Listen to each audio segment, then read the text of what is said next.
एक बार गौतम बुद्ध किसी उपवन में विश्राम कर रहे थे। तभी बच्चों का एक झुंड आया और पेड़ पर पत्थर मारकर आम गिराने लगा। उन पत्थरों में से एक पत्थर महात्मा बुद्ध के सर पर लगा और उनके सर से खून बहने लगा। महात्मा बुद्ध की आंखों में आंसू आ गए। बच्चों ने देखा तो भयभीत हो गए। उन्हें लगा कि अब बुद्ध उन्हें भला बुरा कहेंगे। बच्चों ने उनके चरण पकड़ लिए और उनसे क्षमा याचना करने लगे।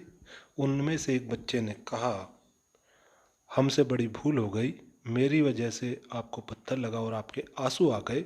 इस पर महात्मा बुद्ध ने कहा, बच्चों, मैं इसलिए दुखी हूँ कि तुमने आम के पेड़ पर पत्थर मारा तो पेड़ ने बदले में तुम्हें मीठे फल दिए, लेकिन मुझे मारने पर मैं तुम्हें सिर्फ भय दे सकता हूँ। एक बार भगवान बुद्ध अपने अनुयायियों के साथ किसी गांव में उपदेश देने जा रहे थे। उस गांव में पूर्व ही मार्ग पे उन लोगों को जगह जगह पर बहुत सारे गड्ढे खुदे हुए मिले। बुद्ध के एक शिष्य ने उन गड्ढों को देखकर जिज्ञासा प्रकट की, आखिर इस तरह गड्ढे का खुदे होने का तात्पर्य क्या है। महात्मा बुद्ध बोले, पानी की तलाश में किसी व्यक्ति ने इतने गड्ढे खोदे हैं। यदि वह धैर्यपूर्वक एक ही स्थान पर गड्ढा खोदता तो उसे पानी अवश्य मिल जाता, पर वह थोड़ी देर गड्ढा खोदता और पानी न मिलने पर दूसरा गड्ढा खोदना शुरू कर देता।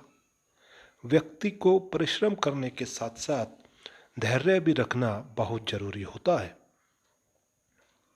एक बार महात्मा बुद्ध भिक्षा के लिए एक किसान के यहाँ पहुँचे।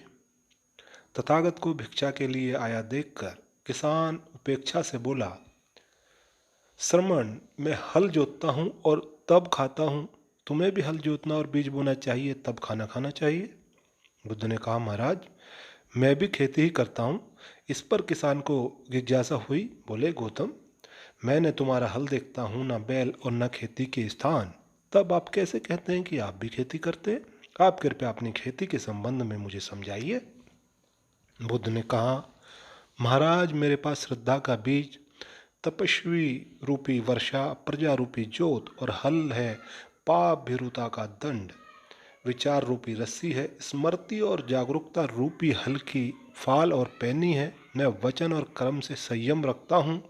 मैं अपनी इस खेती को बेकार घास से मुक्त रखता हूँ और आनंद की फसल काट लेने तक प्रयत्नशील रहता हूँ। अप्रमाद मेरा बैल है, जो बाधाएं देखकर भी पीछे मुंह नहीं मोड़ता। वह मुझे सीधा शांति धाम तक ले जाता है। इस प्रकार मैं अमृत की खेती करता हूँ।